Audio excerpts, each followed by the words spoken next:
The third round of indirect nuclear talks between the United States and Iran concluded in Geneva on February 26, 2026, after several hours of discussions mediated by Oman. Iranian Foreign Minister Abbas Araghchi described it as one of the longest and most serious sessions yet, lasting around 6 hours across morning and afternoon meetings. The US delegation, led by Special Envoy Steve Witkoff and Senior Advisor Jared Kushner, engaged through Omani intermediaries, including Foreign Minister Badr al-Busaidi, who shuttled proposals between separate rooms at a secure venue.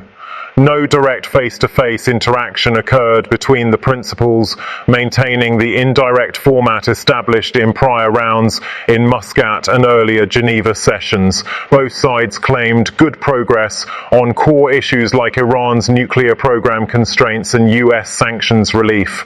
Araghchi told Iranian state media that agreements were reached on some points, with a clearer path forward and general understanding on guiding principles for a potential text-based agreement. Updates on this critical step. Al-Busaidi echoed this, calling it significant progress in identifying common goals and technical issues without elaborating on specifics. However, no breakthrough deal was signed and gaps persisted. The US pushed hard for dismantling key underground facilities like Fordow and Natanz, shipping out Iran's enriched uranium stockpiles, estimated at over 5,000 kilograms at various levels, and a permanent ban on uranium enrichment to prevent any pathway to a nuclear weapon. Iran firmly rejected these as violations of its sovereignty, insisting on its right to peaceful nuclear energy, including limited enrichment for civilian purposes under strict International Atomic Energy Agency (IAEA) monitoring. Divides also remained on handling Iran's ballistic missile program, its regional proxy activities, support for groups like Hezbollah and Hamas, and the sequencing of sanctions relief, whether immediate full lifting or phased verification. As a next step, technical experts from both sides will resume discussions in Vienna starting next week, possibly as early as Monday, at the IAEA headquarters for deeper dives into verification mechanisms. The urgency stems from a precarious geopolitical standoff.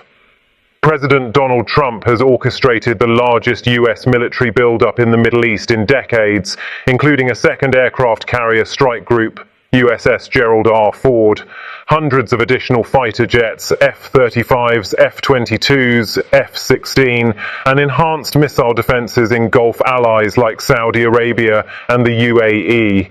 This follows US and Israeli strikes in June 2025 that targeted Iranian nuclear sites, which Washington claims set back Tehran's program significantly but didn't eliminate it entirely. Trump has repeatedly warned of bad things or imminent strikes if no deal emerges, framing it as a legacy issue to prevent Iran from acquiring nuclear weapons while avoiding full-scale war. For Iran, the motivation is survival. Sanctions have crippled its economy, fueling domestic protests, currency devaluation and shortages, with inflation hovering around 40% and oil exports slashed. Tehran seeks relief to stabilize internally without appearing to capitulate, especially under Supreme Leader Ali Khamenei's oversight, who has authorized negotiations but demands no concessions on core rights. Oman, with its neutral broker role, facilitated this round to de-escalate, supported by quiet encouragement from European powers and some Gulf states wary of regional chaos. Right now, the tone is cautiously optimistic but realistic. Progress on broad principles, like potential interim steps for uranium dilution or export in exchange for partial sanctions easing, but entrenched red lines persist. Sources close to the talks indicate the US is open to a phased approach, nuclear curbs first, then addressing missiles and proxies later, while Iran has floated compromises like shipping half its enriched uranium abroad or joining a regional enrichment consortium.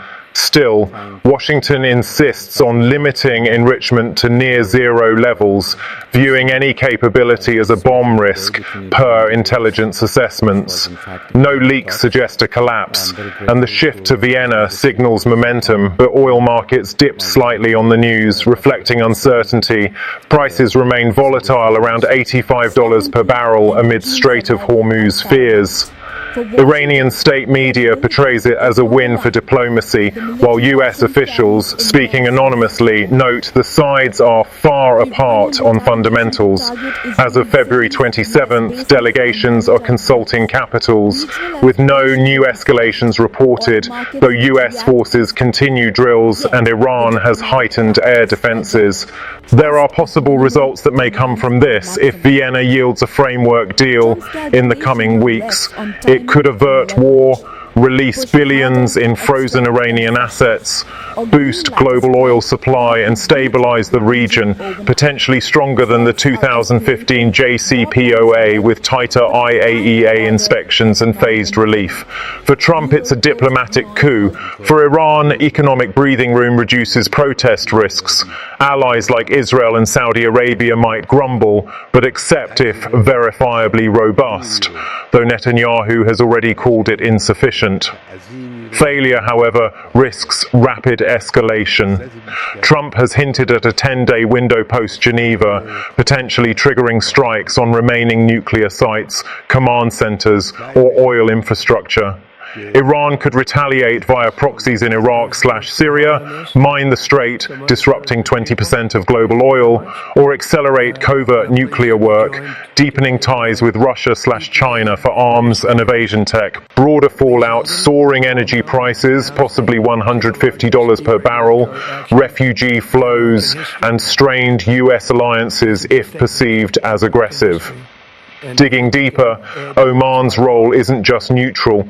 Sultan Haytham bin Tariq has leveraged personal ties with both Trump via Kushner and Khamenei to keep channels open, building on 2015 precedents. Inside Iran, hardliners in the Revolutionary Guard are skeptical, viewing concessions as weakness, while reformists push for a deal to ease public hardship. Recent polls show 60% of Iranians favor negotiations if sanctions lift. US domestic politics play in. With midterms looming, Trump needs a win, but hawks in Congress demand any deal include missiles, risking veto if soft. جمهوری اسلامی رو